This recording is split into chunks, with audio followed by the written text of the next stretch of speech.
Hello friends, welcome back to my channel English with সাহেব। আমাদের daily লাইফে এই ধরনের সেন্টেন্সেস আমরা প্রায় ইউজ করে থাকি।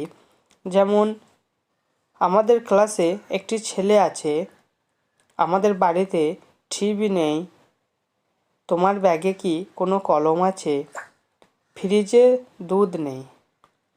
তো এই সেন্টেন্সগুলিতে তোমরা দেখতে পেলে কোথাও কিছু আছে অথবা ছিল, এটি বলার জন্য আমরা ইউজ করব দেয়ার ইজ অথবা দেয়ার আর। আর পাস্ট টেন্সে বললে দেয়ার ওয়াজ অথবা দেয়ার ওয়ার।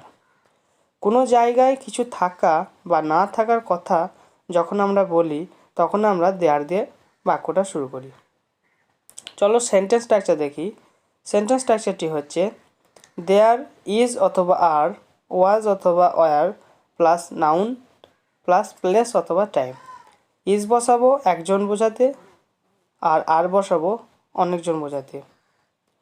আমাদের ক্লাসে একটি ছেলে আছে, there is a boy in our class. আমাদের বাড়িতে টিভি নেই, there is no TV in our house. তোমার ব্যাগে কি কোনো কলম আছে? Is there any pen in your bag?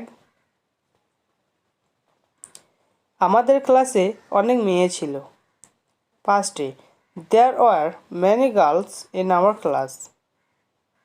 ফ্রিজে দুধ নেই, there is no milk in the fridge.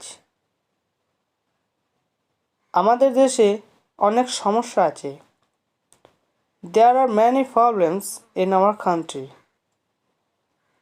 Thank you for watching. Like, share and subscribe for more videos.